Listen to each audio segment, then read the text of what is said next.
Good morning बच्चों। आज कक्षा 9वीं में हम लोग अर्थशास्त्र का अध्ययन करेंगे। अर्थशास्त्र का जो आपका अध्याय चल रहा था, अध्याय 17वां और 17 का भाग 2। इस अध्याय का शीर्षक है भारतीय अर्थव्यवस्था का स्वरूप, जिसमें आपको उद्योग क्षेत्र के बारे में बताएंगे। और इसके पहले जो भाग 1 हुआ था उसमें उद्योग क्षेत्र, क्योंकि अर्थव्यवस्था के अंतर्गत हम लोग 3 क्षेत्र का अध्ययन करते हैं, जिसमें पहला कृषि क्षेत्र था, दूसरा उद्योग क्षेत्र था और तीसरा सेवा क्षेत्र था। तो बच्चों आज भाग 1 में हम लोगों ने उद्योग के बारे में अध्ययन कर लिया था कि उद्योग किसे कहते हैं और उद्योग को लगाने के लिए हमको किन किन चीज़ों की आवश्यकताएं पड़ती है। अब उसके आधार पर देखेंगे कि बदलते हुए समय में उद्योगों का क्या महत्व बढ़ते जा रहा है। इससे हमको बहुत ज़्यादा फायदा भी हो रहा है और नुकसान भी हो रहा है। तो फायदा किस तरीके से हो रहा है कि कम समय में, क्योंकि उद्योगों में बड़ी बड़ी मशीनों का उपयोग किया जाने लगा है कच्चे माल की अधिकता के कारण, और उसमें देखेंगे वस्तुओं का उत्पादन 4 गुना बढ़ गया है। वहीं पर देखेंगे लोगों को रोजगार के साधन घटने लगे हैं, क्योंकि जहां पर पहले एक काम को जो 100 आदमी करते थे, अब वही काम को जो 100 आदमी का जो रोजगार है वो छीन लिया गया, क्योंकि अब उसके जगह में मशीन आ गई है, आधुनिक मशीन। तो खाली 10 मजदूरों के आधार पर ही उस काम को कर लिया जाता है। तो यहाँ पर जो 90 जो श्रमिक है वो बेरोजगार हो जा रहे हैं। तो वही चीज बताया है इसमें कि उद्योग में किस प्रकार से यहाँ पर रोजगार में कमी आई है, कि जैसे जैसे रोजगार में मतलब जैसे जैसे उद्योगों में वृद्धि हो रही है, जैसे जैसे हम आधुनिक मशीनों का उपयोग करते जा रहे हैं, उत्पादन भी बढ़ते जा रहा है, किंतु लोग अपनी आर्थिक स्थिति को सुधार नहीं पा रहे हैं, क्योंकि यहाँ पर रोजगार नहीं है। जहाँ पर लगभग उसी काम को जो बहुत सारे श्रमिक करते थे, वहीं पर अब एक मशीन उस काम को पूरा कर ले रही है, जिसके कारण से बेरोजगारी लगातार बढ़ते जा रही है। तो इसमें आपकी पुस्तक में आपको भाग 1 में पढ़ा चुकी थी मैं। अब देखेंगे उद्योग में रोजगार किस प्रकार से है। तो उद्योगों में यहाँ पर अत्यधिक है, यहाँ पर मशीनीकरण के कारण से श्रमिकों को रोजगार के अवसर मिले हैं। और अधिकांश करके उदाहरण के लिए यहाँ पर देखेंगे एक बड़े स्टील कारखाने में जहाँ पर सन 2005 में तक का यहाँ पर उत्पादन 5 गुना बढ़ा हुआ है। और वहीं पर देखेंगे जो रोजगार है वहाँ पर जो लगभग देखेंगे कर्मचारियों की संख्या यहाँ पर आधी हो गई है। उस समय देखा जाएगा सन 1991 की अगर बात करते हैं हम लोग, तो उस समय उत्पादन में उतनी अधिकता नहीं थी, किंतु श्रमिकों की संख्या वहाँ पर बहुत अधिक थी। लेकिन जैसे 2005 की बात करते हैं हम लोग, उस समय वहाँ उत्पादन 2 गुना 4 गुना अधिक हो गया, लेकिन वहाँ पर श्रमिकों की संख्या घटकर आधी हो गई थी। यहाँ पर उसी में देखेंगे अब उद्योग क्षेत्र, उद्योगों का उप क्षेत्र क्या है। उत्पादन एवं रोजगार दोनों को बढ़ावा कैसे मिल सकता है। इसके लिए हम उद्योग तथा उप क्षेत्रों हमको उद्योग तथा उप क्षेत्रों को समझना अति आवश्यक होगा कि उद्योग के अंतर्गत विनिमय जो वस्तु का बनाना है वह बिजली, गैस, जल आपूर्ति तथा खनन निर्माण उद्योग आता है। यहाँ पर देखेंगे जब हम एक कारखाना लगाते हैं तो कारखाने के लिए हमको बहुत सारी चीज़ों की आवश्यकता पड़ती है, और एक कारखाने के लिए हमको कच्चे माल की आवश्यकता अधिक होती है। बिना कच्चे माल के वस्तु का उत्पादन नहीं होता। उसी प्रकार से बड़ी बड़ी मशीनों को चलाने के लिए विद्युत की आवश्यकता होती है, और यहाँ पर जल की भी आवश्यकता होती है। तो ये सारी चीज़ें हैं जो एक उद्योग को लगाने के लिए आवश्यक होती हैं। उसी में देखेंगे विनिर्माण एक ऐसी प्रक्रिया है जिसमें भौतिक एवं रासायनिक परिवर्तन से कच्चे माल को नए रूप में उत्पादन में बदल सकते हैं। और इसी में विनिर्माण उद्योग क्षेत्र में सबसे महत्वपूर्ण उप क्षेत्र है। ये वाला देखेंगे सन 2009 से 10 तक का इस उप क्षेत्र में यहाँ पर हिस्सेदारी जीडीपी में 16% है, और यह लगातार 5 करोड़ लोगों को रोजगार के अवसर का मतलब प्रदान करता है।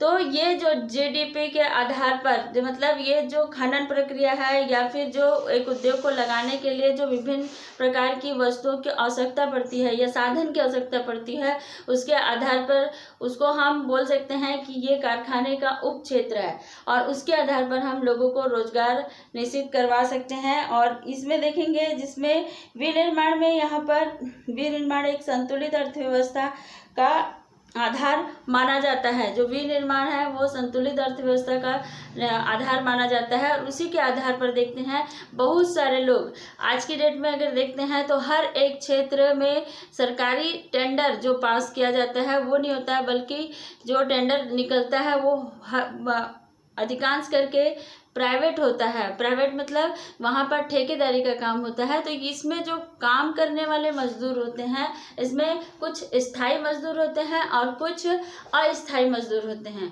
जो स्थायी मजदूर होते हैं वो क्या होते हैं, कारखाने में काम करने वाले जो मजदूर होते हैं जिनका वो स्थायी रूप से काम करते हैं, बहुत दिनों तक का काम करने के बाद वो परमानेंट हो जाते हैं और उनका जो उसमें जो अगर उसे कोई भी नुकसान होता है तो उसकी जवाबदारी कंपनी की होती है और उसके लिए वो उसका मुआवजा देता है।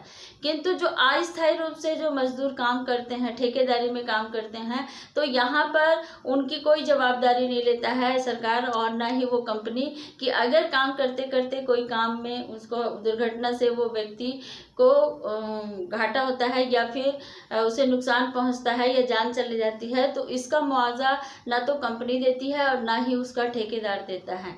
तो यहाँ पर रोजगार के साधन के आधार पर अगर हम देखते हैं तो ये एक विनिर्माण का आधार तो माना जाता है उद्योग को, लेकिन एक चीज़ है कि रोजगार की दृष्टि से यहाँ पर जो प्राइवेट स्तर में जो काम करने वाले मजदूर होते हैं उनका बहुत ही दयनीय स्थिति है, क्योंकि यहाँ पर उनका कोई भी मतलब एक तरफ से देखा जाएगा कोई भी सहारा नहीं होता।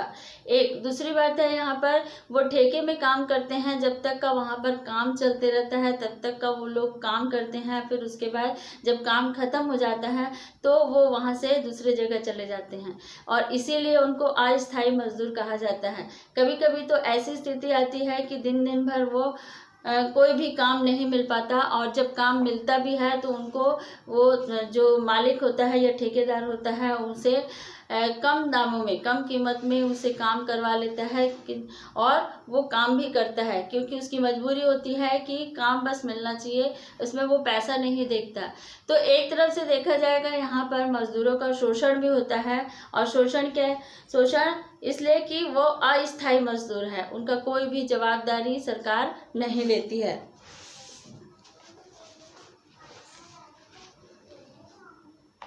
इसी में देखेंगे खाद्य प्रसंस्करण के आधार पर यहाँ पर धातु तथा वस्त्र उद्योग में बहुत अधिक प्रोत्साहन मिला है, जिसमें विनिर्माण के प्रमुख उद्योग वे जो लोग हैं जो मतलब संसाधन संकेत देते हैं और खाद्य प्रसंस्करण एवं यहाँ पर वस्त्र उद्योग, इसमें हमारे देश में ये जो संस्था है वो बहुत ही प्रचलित है, क्योंकि एक तरफ से देखा जाएगा ये जो आपका लेख दिया हुआ है कि कौन से साल में कितना आलेख के आधार पर कितना उत्पादन में वृद्धि हुआ और कितने मजदूर की आवश्यकता हुई, तो ये जो आलेख दिया हुआ है वो किस प्रकार से दिया है इसमें देखेंगे। सन 2000 से लेकर सन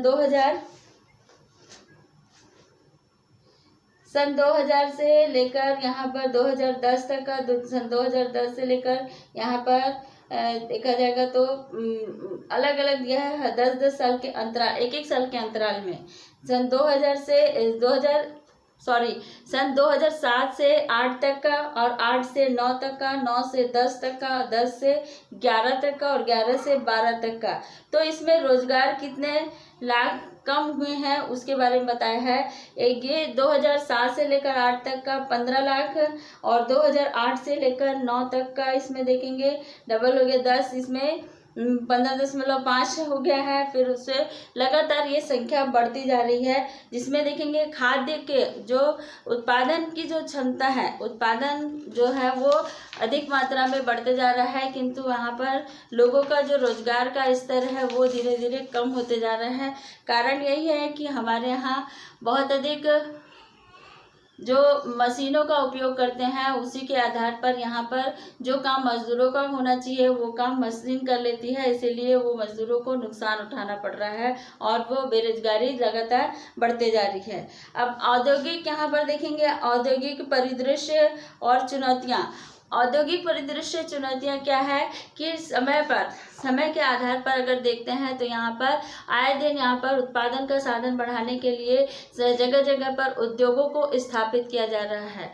उद्योगों को स्थापित कर रहे हैं, उसके कारण से क्या हो रहा है, हमारे यहाँ उद्योग को चलाने के लिए यहाँ पर कच्चे माल की आवश्यकता होती है और कच्चे माल की आवश्यकता होती है, जिसके कारण से हम प्राकृतिक जो संसाधन है उसका बहुत अधिक दोहन कर रहे हैं। एक दूसरी बात है, इतने सारे जो कारखाने चल रहे हैं जिसमें देखेंगे प्रदूषण का होना स्वाभाविक है यहाँ पर, क्योंकि जितना ज़्यादा यहाँ पर कारखाना रहेगा, जितना ज़्यादा उद्योग धंधे स्थापित होंगे, उतना ज़्यादा यहाँ पर प्रदूषण बढ़ने की संभावना होती है।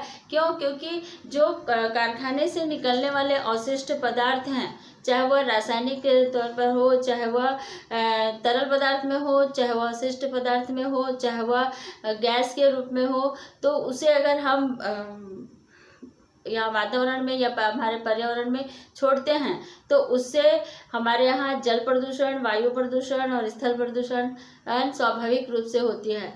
तो इससे हम किस प्रकार से बच सकते हैं, इसको किस प्रकार से रोक लगा सकते हैं, तो सबसे पहले तो यहाँ पर जनता को जागरूक होना आवश्यक होगा कि हम अपने आसपास के वातावरण को किस प्रकार से स्वच्छ बनाए रखें। उसके लिए हम अधिक से अधिक वृक्षारोपण करें, है ना। कारखाने को भी ये चाहिए कि जो कारखाने से निकलने वाले अवशिष्ट पदार्थ हैं उनको वो क्या कर सके, उसका निवारण करने की व्यवस्था करें। दूसरा, जो चिमनी वाला जो कारखाना होता है जिसमें बहुत अधिक धुआं निकलता है, तो ऐसे कारखाने की जो चिमनियां हैं वो बहुत ऊपर लगा कर रखे, ताकि उससे जो निकलने वाला धुआं है वो क्या हो जाए, ऊपर ही निकलकर वो जम जाए, लेकिन हमारे आसपास के वातावरण में प्रदूषित ना हो।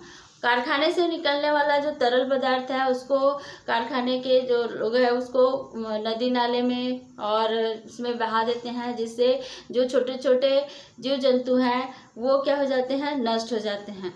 तो इसको भी रोका जाए, ताकि सबसे पहली बात तो ये है कि सरकार को चाहिए कि वो उसमें एकदम कड़क कानून बनाए और कड़ाई से ये क्या कर सके, उस पर प्रतिबंध लगा सके, ताकि आसपास का वातावरण सुरक्षित रहे, लोग स्वस्थ रहे। क्योंकि जो पॉल्यूशन बढ़ रहा है, जो प्रदूषण बढ़ रहा है, उसके कारण से क्या हो रहा है, लोगों को बहुत अधिक परेशानियों का सामना करना पड़ रहा है। किसी को आँख की बीमारी हो रही है, आँख मतलब रतौंधे की बीमारी हो रही है, और किसी को चर्म रोग हो रहा है, किसी को सांस लेने में दिक्कत हो रही है।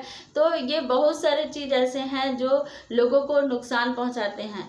तो हम किस प्रकार से अपने पर्यावरण को प्रदूषित होने से बचा सकते हैं, ये आप लोग शुरू से पढ़ रहे होंगे कि हम अपने पर्यावरण को किस प्रकार से स्वच्छ रख सकते हैं। तो हमारे आसपास जो कारखाने हैं उसको सरकार के द्वारा निर्देश दिया जाए, जो भी अवशिष्ट पदार्थ हैं उनको उसका निवारण करने की व्यवस्था की जाए, ताकि आसपास का वातावरण सुरक्षित रहे, प्रदूषित ना हो। और जो हम अपने आसपास के क्षेत्रों में अधिक से अधिक वृक्षारोपण करें, ताकि जो पॉल्यूशन है वो कम हो। एक दूसरी बात है, जो प्राकृतिक संसाधन हमको निःशुल्क रूप में उपहार प्राप्त हैं, तो उनका दोहन इस प्रकार से करें ताकि वो खत्म ना हो, बल्कि आने वाले समय के लिए वो क्या रहे, संरक्षित रहे।